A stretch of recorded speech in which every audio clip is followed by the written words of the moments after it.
예림 가족 이야기입니다. 오늘은 심윤경님의 글인데요. 사랑한다는 것, 좋아한다는 것. 예, 제목이 참 예쁘네요. 사랑한다는 것, 좋아한다는 것. 함께 나누도록 하겠습니다. 너무 많이 웃는 바람에 그동안 오래도록 쓰지 않은 근육이 너무 지나치게 사용했다는 것을 깨닫게 되었습니다.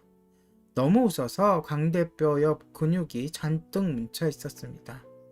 저는 뻣뻣하게 이물감이 느껴지는 광대뼈를 꾹꾹 눌러서 마사지를 했습니다. 꿀장아, 제 아이, 그녀의 김심순경님의 아이 별칭이라고 합니다. 꿀장아는 그가 처음 보는 강아지라는 신기한 존재에 홀딱 반하고 말았습니다. 그래서 보채는 것도 잠시 잊고 눈이 휘둥그레져 있었습니다. 그 모습을 보면서 문득 제가 아이를 볼 때와 강아지를 볼 때 사용하는 얼굴 근육이 서로 다르다는 사실을 알게 되었습니다.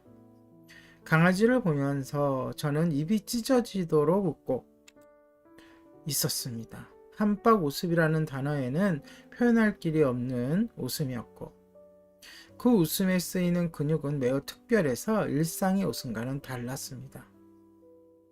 제가 지극정성으로 꿀장아를 돌보면서도 무언가가 빠졌다고, 부족하다고, 완전하지 못하다고 느꼈던 것이 무엇인지 비로소 깨닫게 되었습니다.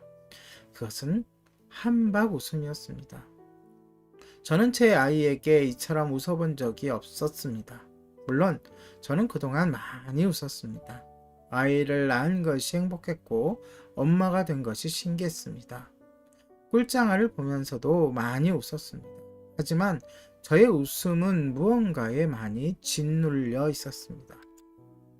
엄마 노릇을 해야 한다는 부담감과 잘하고 있지 않은 것 같다는 조바심, 이런 여러 가지 무거운 맷돌들에 짓눌려서 저의 웃음은 쾌활하지 않고 어딘가 찌그러져 있었습니다.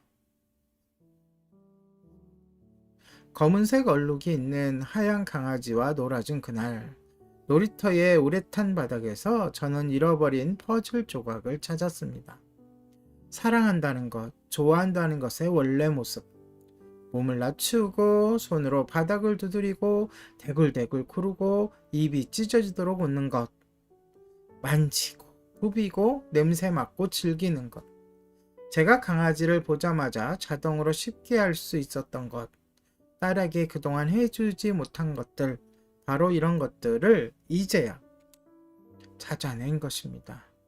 아이를 낳고서도 1년이 넘도록 찾지 못했던 퍼즐 조각을 찾아 들고 저는 그토록 단순한 것을 그처럼 오랫동안 까맣게 잊고 있었다는 사실에 대하여 저 스스로가 놀라고 말았습니다. 앞으로는 잘할 수 있을 것 같았습니다. 저는 짜릿한 기분으로 꿀장아를 다시 보았습니다.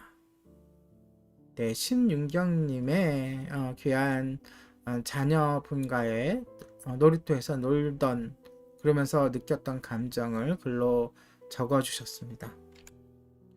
그렇습니다. 신윤경님은 자신의 웃음을 찌그러진 웃음이라고 표현했습니다. 자연스러운 웃음이 아니라 엄마 노릇해야 한다는 부담감과 잘하고 있지 않는 것 같다는 조바심을 가지고 아기에게 억지로 웃어 보였던 웃음을 말하는 듯 싶습니다. 고 황수관 박사는 그런 웃음을 비웃음이라고 했습니다. 그리고 그는 웃음은 건강에 도움이 되나 비웃음은 그 자신과 상대방에게 피해를 준다라고 했습니다. 신은경님의 글을 읽으면서 새삼 황 박사의 말씀이 생각났습니다. 우리는 얼마나 웃으면서 살고 있을까요? 오늘 하루 한박 웃음을 얼마나 웃었을까요? 이 시간, 이 방송하는 도중이나 방송이 끝나더라도 한번 맘 놓고 한박 웃음을 지어보시기 바랍니다. 사랑한다는 것, 좋아한다는 것. 오늘의 예림 가족 이야기였습니다.